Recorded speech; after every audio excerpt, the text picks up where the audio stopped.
ঢেৰেকনিৰ খুন্দা এটাৰ দৰে আজি হঠাতে মোৰ বুকুত এটা বিষে বৰ বেয়াকৈ আঘাত হানিলে। আজি আপোনাৰ সৰু সৰু চকুৰ চাৱনিটো বৰ কঠোৰ যেন লাগিল।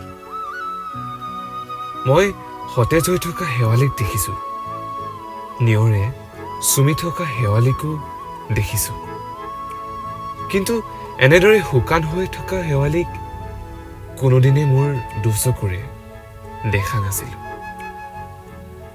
আপোনাক দেখি আকৌ ৰৈ গ'ল সময়বোৰ।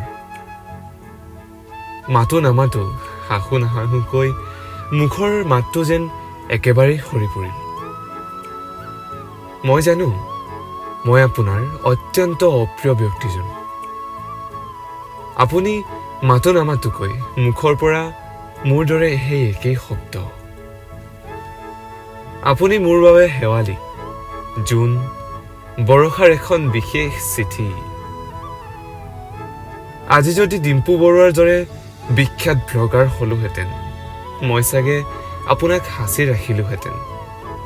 সেয়া লাগিলে মোবাইলেই হওক নতুবা হৃদয়ৰ আধা লিখা দস্তাবেজত।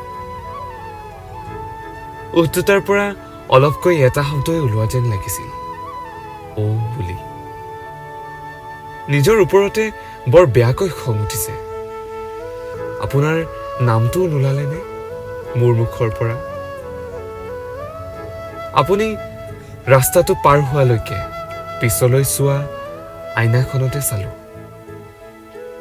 বিশেষ একো নকওঁ। আপুনি সদায় ভালে থাকক। বাৰে বাৰে নিজকে সেই প্ৰাচুৰ্যটোৰ পৰা বিদায় দিবলৈ চেষ্টা কৰিও মই অসহায়, নিথৰুৱা। আপোনাৰ চাগে বৰকৈ খং উঠিছিল, নহয় জানো?